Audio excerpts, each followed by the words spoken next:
Bonjour à tous et bienvenue dans la suite des vidéos consacrées aux fêtes historiques, notamment aux fêtes médiévales d'Harcourt. Donc pour ceux qui sont sur YouTube, j'ai fait une playlist regroupant toutes les vidéos.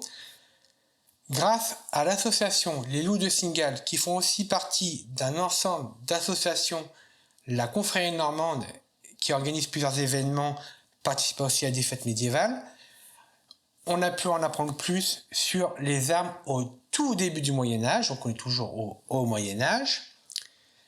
Ainsi, donc, on va nous expliquer un petit peu le début de la chevalerie. Je vous invite bien sûr à nous suivre. Vous pouvez commenter nos vidéos dans le respect, ça sera toujours un plaisir d'échanger avec vous, ainsi que de liker si vous aimez la vidéo. N'oubliez pas que l'on est aussi dans les conditions donc, lors de la fête médiévale, donc les intervenants qui interviennent dans nos vidéos dans ces conditions, ils n'interviennent pas que pour nous, mais aussi pour les visiteurs de la fête médiévale. La qualité du son a été le plus possible optimisée afin d'avoir une agréable écoute et que vous puissiez avoir toutes les informations le plus possible entendables. Voilà. Je vous remercie. Et je vous laisse avec eux pour en apprendre plus sur les arts au Moyen-Âge.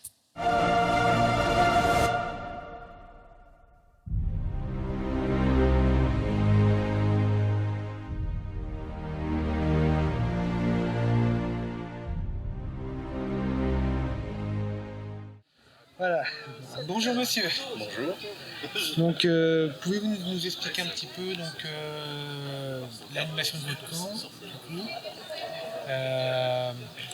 à ce que j'ai compris, c'est lié, donc c'est les guerriers normands, c'est ça? Oui, c'est ça. Donc on représente, on essaie d'évoquer ce qu'étaient des hommes d'armes au XIe siècle. Donc on ne représente pas de la chevalerie. Le XIe siècle, c'est vraiment la période où c'est la naissance de la chevalerie. Et il y a quelques différences entre l'homme d'armes, donc un mercenaire ou quelqu'un qui est à la solde d'une abbaye ou d'un seigneur pour sa défense, et vraiment le statut de chevalier qui est en train de vraiment se codifier. Pour être chevalier au XIe siècle, il faut le cheval, la cotte de maille et l'épée et la lance. Nous, voilà, on est équipés avec un peu les moyens du bord, entre guillemets, parce qu'on a quand même les moyens d'avoir une cotte de maille. En général, pour un homme d'armes qui est vraiment à la solde d'un seigneur, la maille est soit offerte ou louée par le seigneur ou l'abbaye. Voilà. En termes d'équipement, on va avoir les boucliers en gouttes d'eau, qu'on appelle abusivement bouclier normand, parce que c'est emblématique de la tapisserie de Bayeux et des soldats normands, mais c'est un élément de protection qu'on a dans tout le Moyen-Âge occidental, enfin je veux dire le XIe siècle occidental. Le bas Moyen-Âge. Alors là, on est sur la transition entre le haut Moyen-Âge et le Moyen-Âge central. D'accord. Donc voilà, ici on a la source de la tapisserie. Mais ce bouclier-là, il apparaît à la fin du Xe siècle. Ici, on a la plus vieille représentation qu'on ait. Ça vient du sud de la France. C'était un bouclier vraisemblablement méditerranéen qui équipait les fantassins et ensuite qui s'est répandu dans tout le reste de l'Europe. Donc il y a une cohabitation avec le bouclier rond qui était en usage depuis l'Antiquité, la fin de l'Antiquité. Et ensuite on passe vraiment à ce bouclier là qui équipe les armées ensuite du XIIe, XIIIe siècle. Donc voilà, après notre démarche on essaie d'évoquer aussi l'entraînement des hommes d'armes de cette époque. Alors malheureusement on a très peu de sources, mais on a quand même quelques petits indices en recoupant les sources. On sait notamment que le notable romain de l'Antiquité tardive, Végès, était très diffusé au Moyen-Âge. Et au XIe siècle, on a quelques manuscrits de Végès.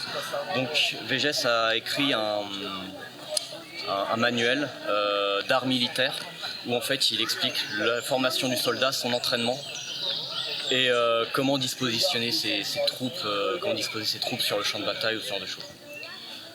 Donc nous on essaie de s'inspirer de ça. Bien sûr VGS n'est pas à prendre dans son entièreté pour notre contexte, donc ça il faut toujours recontextualiser vraiment à notre période.